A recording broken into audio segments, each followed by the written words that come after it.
So, Lone Rider here, and this is a little delayed. I apologize for that, but I wanted to have a lot of practice with this before I spoke on its merits or demerits. And since I'm not getting down to the fencing club anymore, unfortunately, that was all solo practice, so it just took a longer time to get the feel of this. But this is the Purple Heart Armory short sword fetter. This is a practice arming sword, one-handed medieval sword. So what you have is wide blunt edges, flexible blade, and a rolled tip there. And this is a budget sword that doesn't handle like a budget sword. This is something that performs and handles well above its price point, and I think is built with durability well above its price point.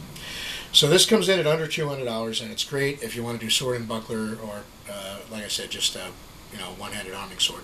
Although they were usually used with bucklers. The proportions are as follows. Let's see. I knew I should have gotten my tape measure. Let's see. Grip length is just under 5.5 inches without the pommel. Including the pommel, it is like 7.25 inches. The cross guard width is 6.25 inches, and the blade length it's like 31 and a fraction.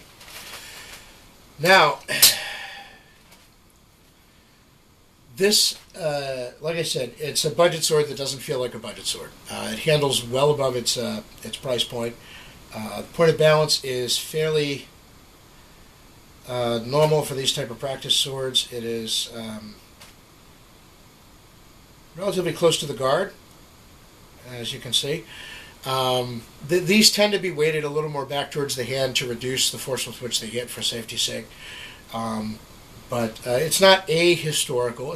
It's obviously a little more weighted towards the hand than most historical swords of this type would be. But again, it is a practice sword. That's a concession that's made for safety. But it does handle nicely. And when you start swinging this around, it just wants to move. It's a lot better balanced than anything else you'll see at this price point, which again, at $190 some, you tend to, in that range, only get reenactment swords or swords that are, like some of the Hanwei range, for example, which are okay, but which aren't anywhere nearly as well balanced as this. Don't feel nearly as good in the hand.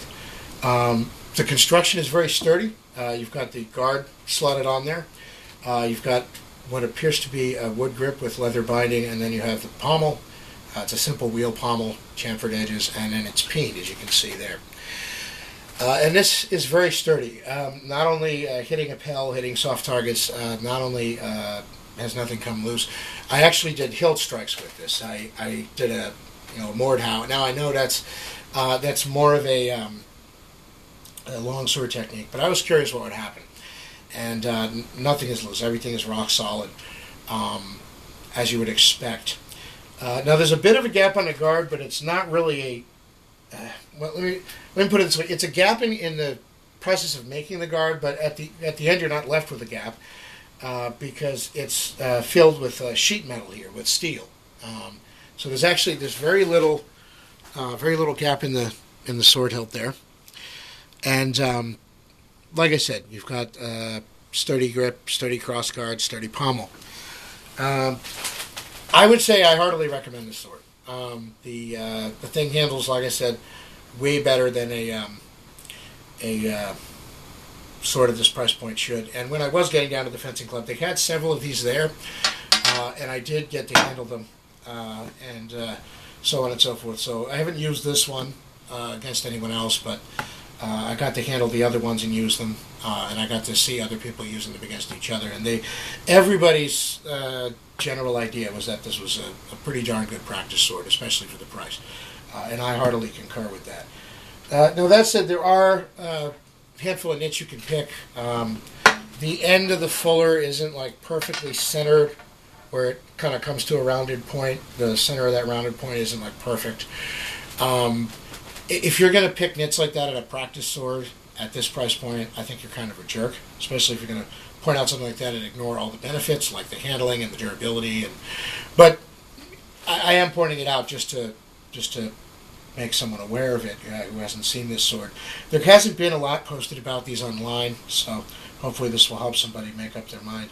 Also, the steel that's used for the pommel tends to oxidize more readily than on some other swords. All non-stainless steel will oxidize fairly readily, but this seems to be more prone to it. If I can bring it close to the camera, you'll see there's a little bit of oxidization there. The other side, not so much. The other side's a little shinier, but that's something that's easy enough to take care of. You just keep it clean, wipe it down. To be fair, when you're practicing, you're going to be wearing gloves anyway. It's just handling the sword, when you're practicing solo or without gloves. If you're just handling like I am now, that's when you have to, clean it off afterwards. But speaking of gloves, that brings me to the next thing to point out. The grip length is fairly long for this type of sword.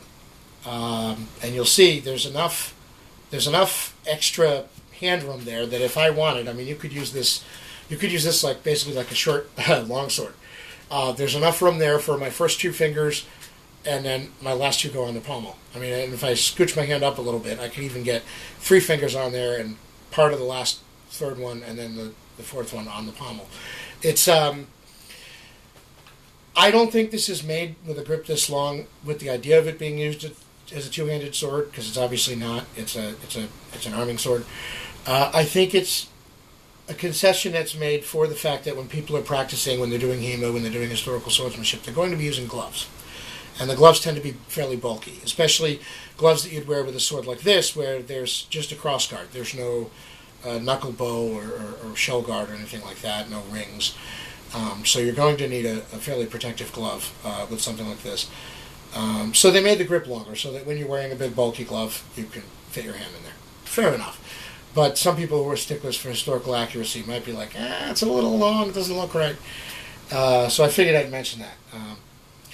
But like I said, those are the only things I could think of to point out negatively about the sword. The main thing is it handles really well, it's really sturdy, it's fun to use, and also it looks nice. I'm going to be honest, this is something that varies aesthetically from person to person, but I happen to like this very simple look on this type of medieval sword. And in particular, these wheel pommels, I happen to think they're nice. If you're coming from just a longsword background, you're more used to maybe elongated or set stopper pommels, but I happen to like the look of this. This is a sword that not only is a functional practice sword, but a sword that I would be happy and am happy to have hanging on my wall, because it looks nice. So there's that too. With practice stuff, aesthetics aren't really as big a concern as things like durability, safety, etc. But I would argue it is a concern. It's just, it might not be near the top of the list, the way it would be with, a sharp or a wall hanger or something that's not actually going to be used, on a daily basis.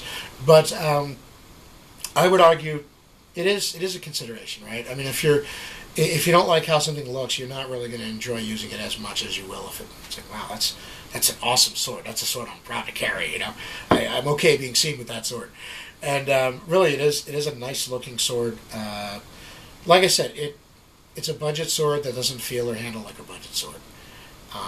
And yes, if you start picking nits and you look at, like I said, the end of the fuller, and you can kind of tell it's a budget sword. But overall, no, it doesn't feel like a budget sword, and in general, it looks really nice.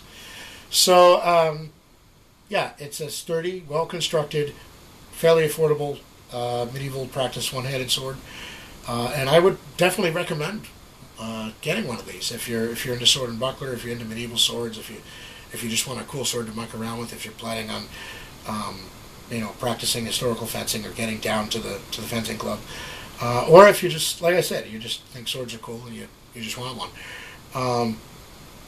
It's got nice rounded edges. There's plenty of blade flexibility, and you have that spatulated tip for safety. And like I said, the way it handles, it's just you can't go wrong. So I would definitely recommend this, and it's pretty darn sturdy.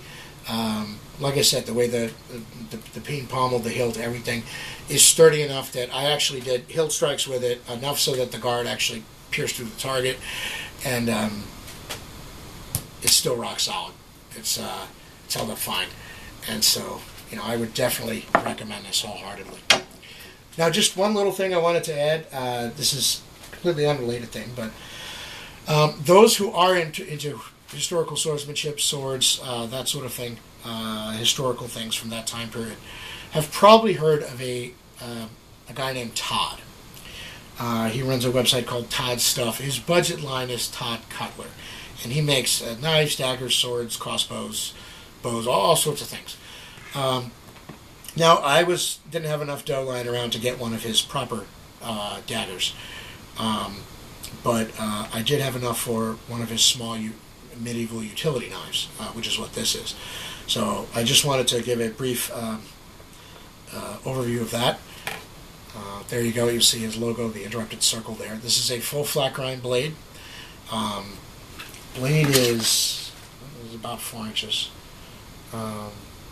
It's 4 3/4 inches long. And you've got a nice handle there. I don't know exactly what type of wood the handle's made out of, but it's seamlessly mated with the spine. You can't really feel anything. Same thing with the rivets. They're just so smooth. And you'll notice the rivets aren't perfectly aligned in a straight line. It does have a very handmade look to it, but it is also really solid, really well put together. Comes with this nice simple leather sheath, a little bit of floral decorative work there in the front. Stitched up the back, very stiff, very solid. I believe they use natural dye. He uses natural dyes and tanning for the leather. And one of these is going to cost you like maybe $30. And you could say, well, you could go out and get any other sheath knife if you want a sheath knife for camping or for, use in the garden or just to have one. But this is, again, it's handmade by somebody who really appreciates what he's doing and really does a good job with it. And, I was very excited to get my hands on one of these. It's just definitely something that, like a sheath knife is a sheath knife, but this is one that has definite character to it, and that I will always appreciate and be glad to have, and will probably outlast me. So, if you're interested in Tod's stuff, just Google Tod Cutler. Again, that's the budget range. He has other stuff. I have been thinking about getting one of his daggers. I don't really have I have a medieval rondel dagger that somebody I knew forged for me, but beyond that, I don't really have any other properly made daggers. I do have this, which is a medieval bollet dagger or dirk that I made myself out of the end of a broken sword blade. And I just ground the thing down to a tang, threaded the tang, brass cap, very simple, oak handle. And this, these were mostly thrusting weapons. This does, I think, cut.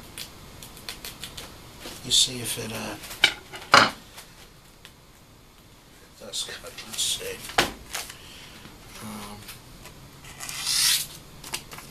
No, yeah, there was. Yeah, so there's really, there's an edge on this, but it's not. I'm not. There we go, tearing cut. Okay, so, but these are mostly thrusting weapons in that sense. Just single edged. You can put your thumb on the back, but this is a dagger. This is not a utility knife. But I have wanted a medieval dagger, either of this style or of the Quillian style, which is basically a sword hilt. Like I said, I already have a rondel dagger, although that doesn't have an edge. It's a triangular section blade. And I may get my hands on one of Tod Cutler's, one of these, and then just, the chitsy one I made myself will just be hanging on the wall. But because he makes really good stuff, and this comes very sharp out of the box, and I can only imagine that if this little utility knife is as slick and beautifully made as it is, I can only imagine the daggers are even better. So that's something that will be coming hopefully in the future. But Tod Cutler, good stuff. If you're on the fence about getting any of his stuff, like I said, I wanted one of his big daggers. I couldn't afford one at the time, so I got this little utility knife, which, to be fair, I'll actually use, probably, unlike the dagger. I mean, you can take one of these into the woods. You can use one of these around the house. A dagger really isn't suited for that sort of thing, and frankly, if you do take one into the woods camping, you're liable to get arrested. At the very least, you'll probably get some weird looks. Whereas, again, this is a utility knife, and it serves that function perfectly. So, in a way, it's actually better that I got this first, because I could actually use this. Right? But, yeah, if you're on the fence about Tod Cutler stuff, don't be. It's beautiful stuff. It's great. I recommend it, and I look forward to getting my hands on, like I said, on an actual dagger, just to have. But as far as the sword from Purple Heart Armory is concerned, the VB shortsword fighter, as they call it, I wholeheartedly recommend you get your hands on one of these if you want a one-handed medieval sword, if you want an arming sword. Like I said, you can pick nits here and there that are appropriate for something at its price point. You won't find anything inappropriate for something at this price point. You'll find things that indicate that it is in fact a budget sword, if you look close enough. But overall, the impression you get from it, the overall handling, even the aesthetics from like a foot away, like I said, when it's hanging on the wall or on your belt, this is a sword that does not feel or look or handle like a budget sword. And you couldn't go wrong with one of these. I just think they're awesome. So there you go. Lone Rider out, just a little bit on that. Sorry it took me so long to get to this, but like I said, I wanted to sort of put it through its paces as best I could by my lonesome before I got around to it. It wouldn't be fair to just kind of review something that I've only swung around once or twice. So, Lone Rider out. Stay cool, be safe, and yeah, if you want an arming sword, I recommend that one. Take care.